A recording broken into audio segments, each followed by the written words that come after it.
giving these to others with a wish to help others, with a wish to help them.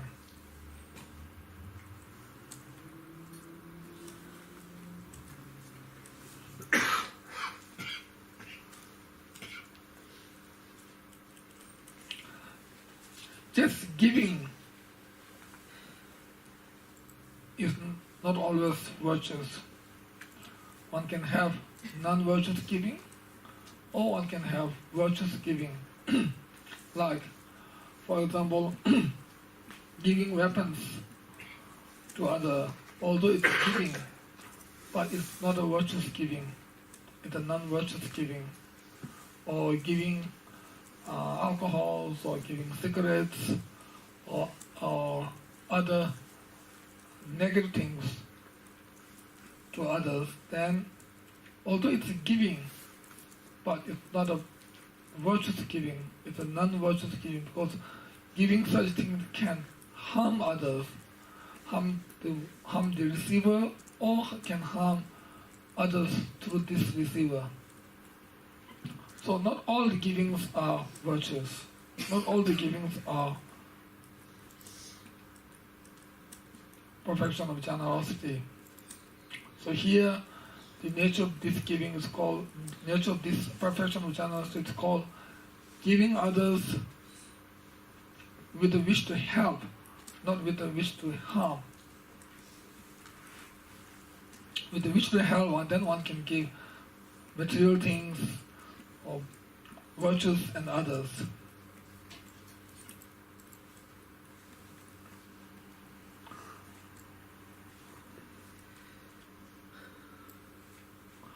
And when we give a thing to others, we should have the three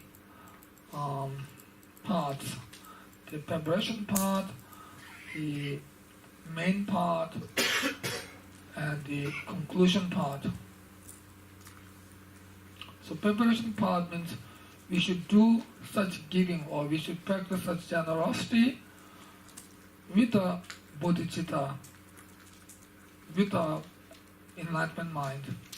So we should seal our action with the bodhicitta or with the enlightenment mind.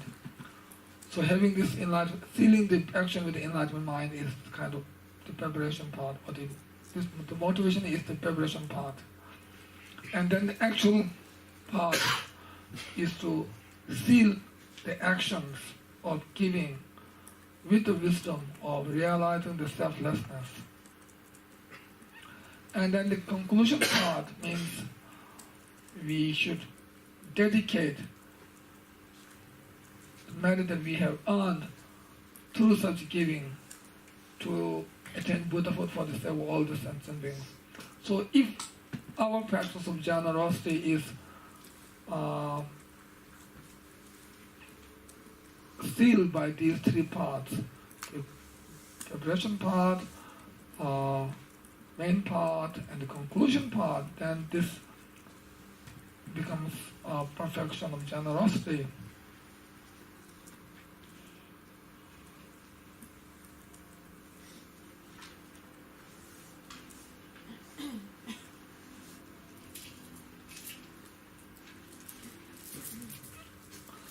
Sometimes even things that we give to others can help others, but if our intention at that time is not right, then it won't become a perfection of generosity. So to become a perfection of generosity, we should have all these three parts: the preparation, the main part, and the conclusion part.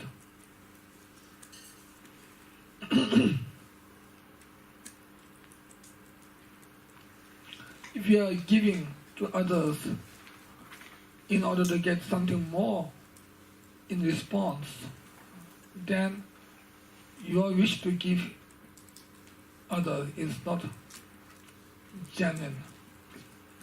You are not giving things to others with sincere mind. And also, if you are giving others in order to gain more fame or more name, or to have more supporters, etc., then it is not right. when you give, you should have a pure intention. You should not have wrong intention.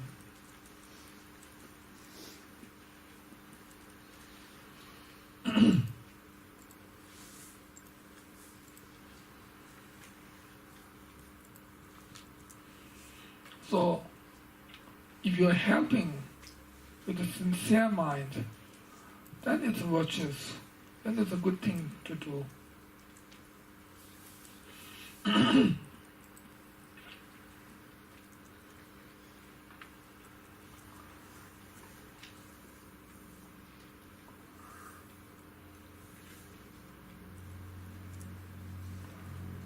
And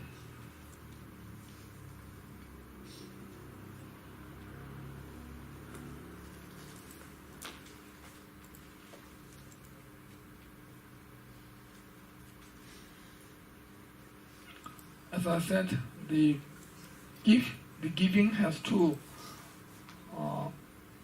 Not all the givings are positive giving or virtuous giving. So there's two kinds: impure giving and pure giving. Impure giving means giving that are part of non-virtuous.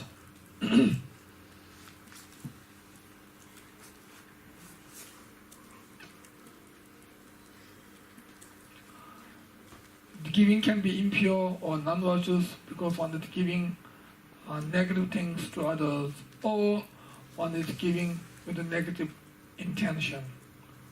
Either the things are negative or your intention is negative.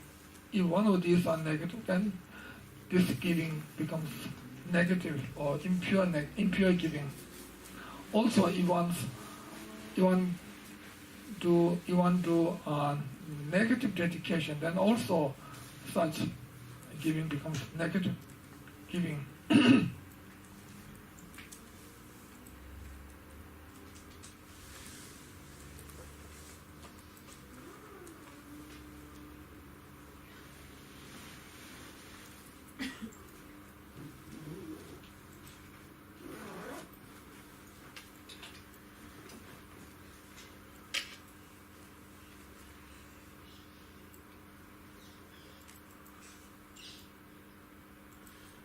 So, what is the fall of not giving is that if one does not give, then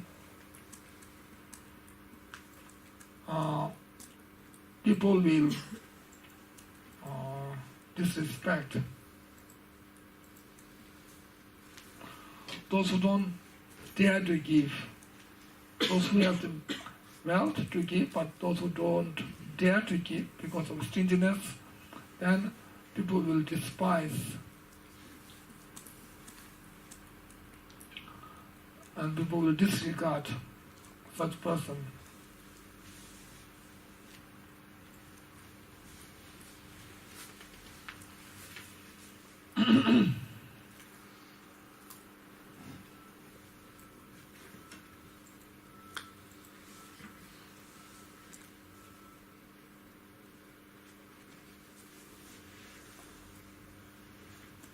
And in long term, by not giving, although you can, but if you are not giving, then it will destroy your happiness for long term. And also it says the stinginess is the cause of being born in the hungry ghost realm. Even though you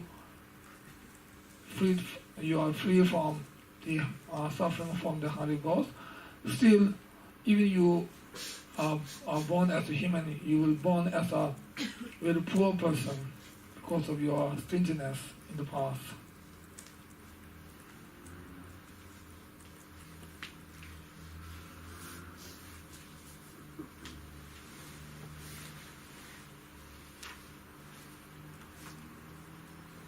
And now, to say, if we have strong attachment to the material things, Because of that, as a result of this, if we have strong, or if we have this stinginess, then to remove this stinginess, we need to practice giving. The real antidote of stinginess is to give.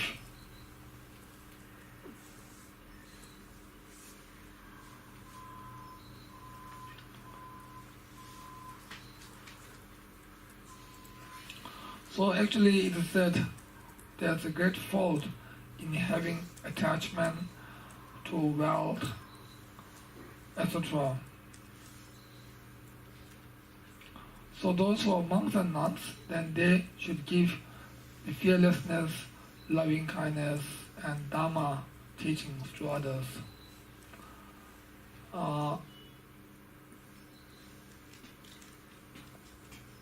But those who are lay person, then they should give the material things also.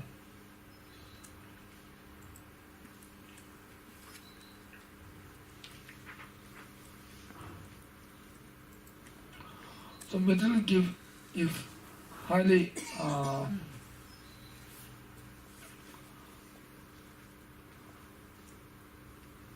anyway, the material gift is mainly for the householders. It's a practice of householders, or practice of lay bodhisattvas.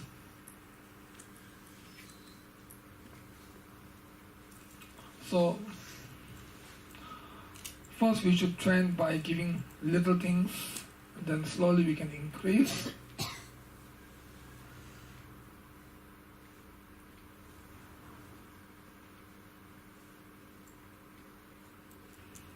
So first from not giving, one should train to give, and that giving also one should train to make this giving as a cause to attain Buddhahood. So we should train in a gradual way, step by step.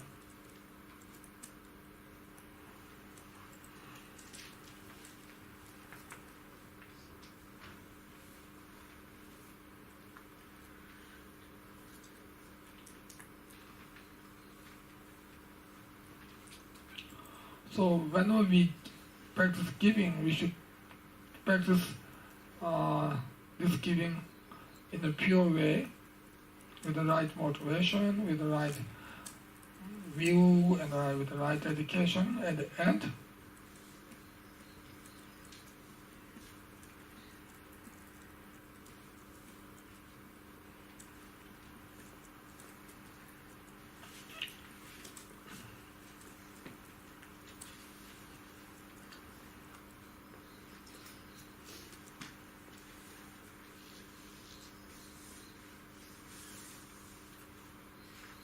And also, when we practice giving, we should give unconditionally, and we should not delay such giving, and we should not give with a hope to have something in response. And also when we give, we should give wholeheartedly without having any stinginess.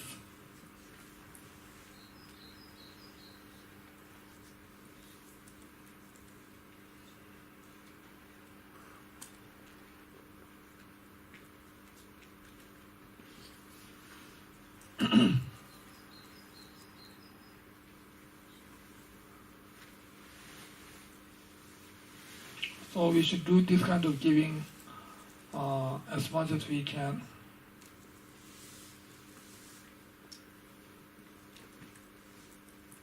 And also there are different levels of giving, like those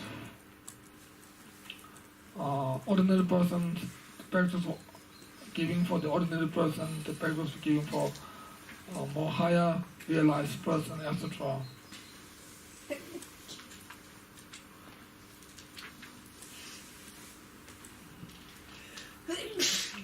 And also, when we do this kind of practice, we should abandon the opposite of giving, which means we should abandon the stinginess at the time of giving. And also,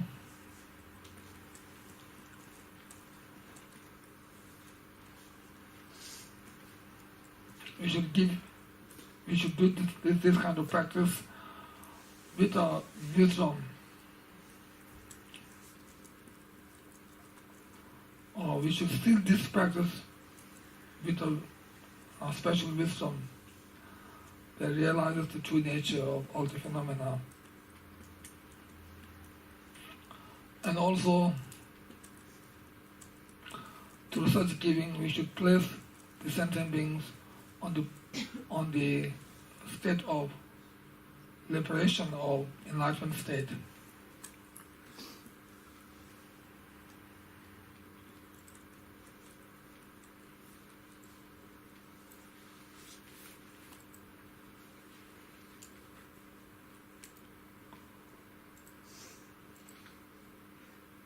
And also we should try to fulfill their wishes.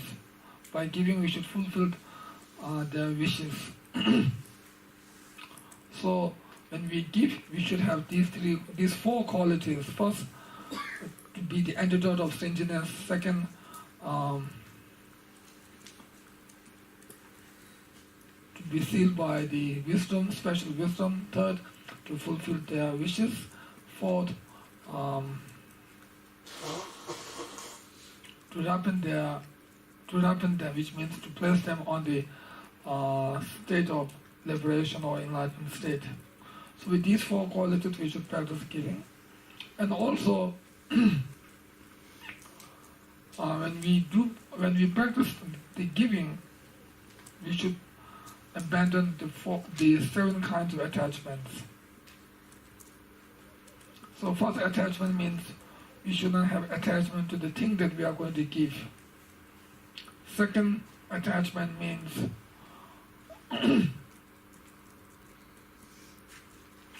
we should not delay our giving.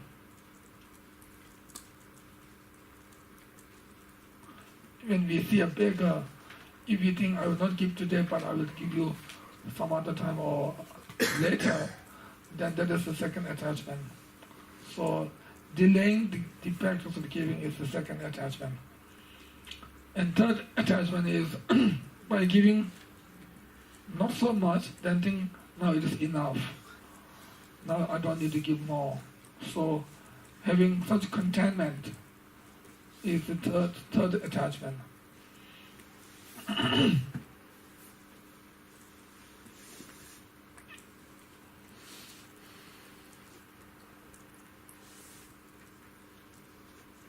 Or it is called the attachment of complacency. This is the third one, right?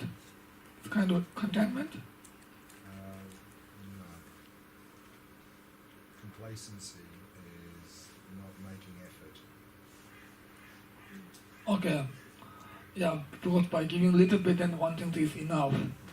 And not making more effort to give more. So third attachment, not contentment, it's complacency. Third attachment. And the fourth attachment,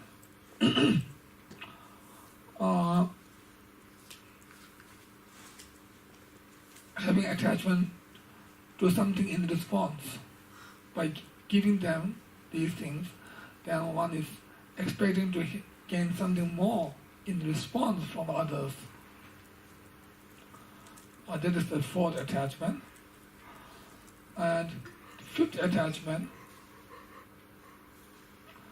if one thinks by giving these things to others in this life, then in next life I will become more rich with such thought, or with the attachment to the retribution. If we give things to others, then that is the fifth attachment.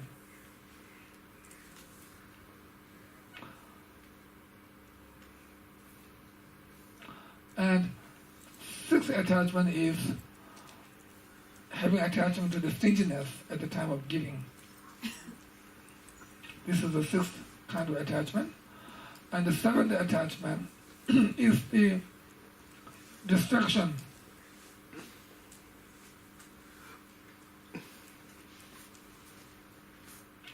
This distraction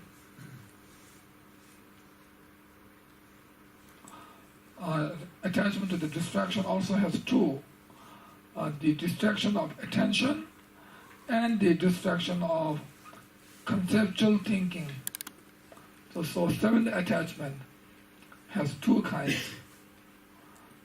One is the distraction of attention, and second, the distraction of conceptual thinking. So,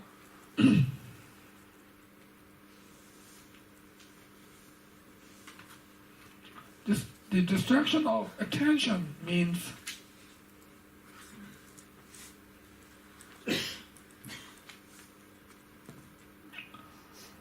one really likes like other schools, like lower vehicles, etc. at the time of practicing the Mahayana perfection of generosity. And the distraction of conceptual thinking means if one has attachment to the three spheres of giving, three spheres of giving, or three rounds of giving, which means the giver, the gift, and the receiver. These three are called the three rounds or the three spheres. Spheres. Not spear, yeah, not spear. Spheres. So, if we have these three spheres, then it's not right. So it means we should give with a view, with the right view, with the ultimate view or something like that. So in short, when we give things to others, we should avoid these 7 attachments.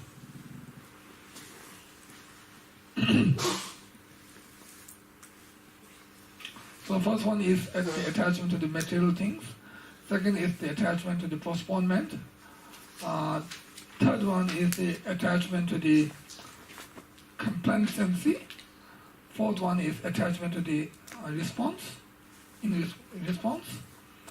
Fifth one is the attachment to the retribution or the future result. And sixth one is attachment to the opposite factor or the stinginess. And seventh one is the attachment to the distraction, and that also has 2, as I said before. So when we do giving or when we practice the generosity, we should avoid these 7 kinds of attachments. And now, the benefits of practicing giving has 2: temporary benefits and the ultimate benefits. The temporary benefits means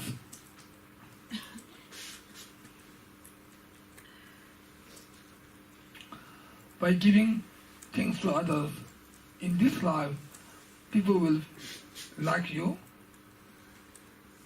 or one can, not only they will like you, but main thing is one can make others happy. In this life, by giving, one can make others happy. And if one can make others happy,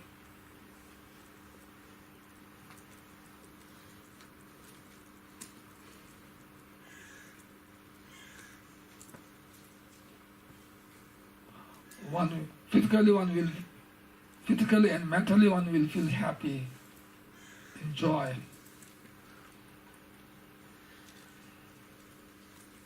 And in this life itself, one will have more wealth, and one will have more fame, and one will have more comforts, etc.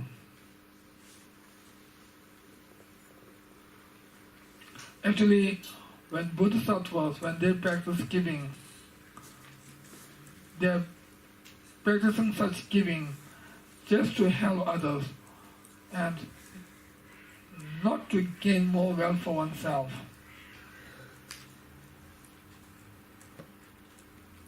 Although they don't have the intention to gain more wealth when they practice giving, but since cause and effect relationship is genuine, so therefore, even though they don't have the intention to gain more wealth, but just by as a result of giving, naturally they will have more wealth.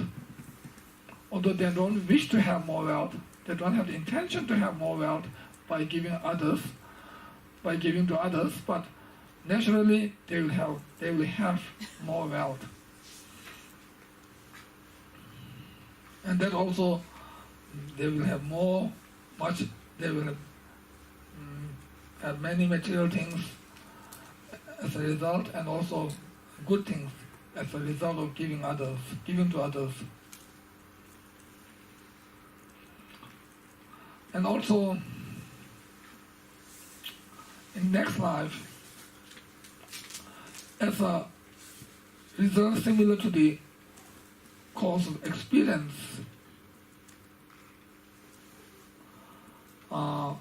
in the next life also one will have more wealth, and also the result similar to the cause of action. Past life one has done lots of giving, so in the next life also one has the tendency to practice giving because one already has, has a very strong propensity of giving to others. So these are the temporary benefits which we can gain in this life and in the next life. Then the ultimate benefit of giving is that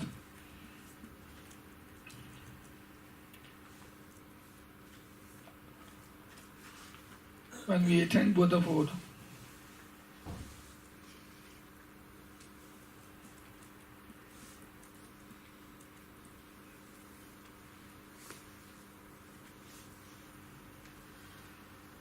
one can attain Buddhahood because practice of generosity is one of the causes of attaining Buddhahood. So as the ultimate result of giving, one will attain Buddhahood, etc. Now the second perfection is moral conduct.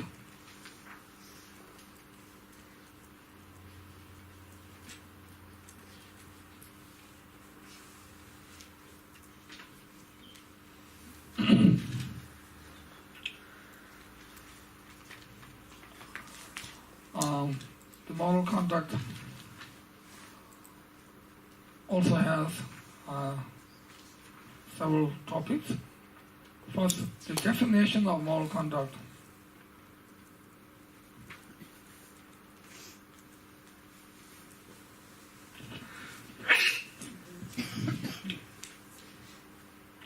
Is that abandoning the faults for the sake of others is the definition of moral conduct. So for the sake of others means, when we say for the sake of others, it means this moral conduct is according to the Bodhisattva's practice of moral conduct, not just a general moral conduct. So this definition is not the definition of general moral conduct, but this is the definition of the Bodhisattva's moral conduct, or this is the definition of the Mahayana's moral conduct. So therefore, in the definition it says for the sake of others.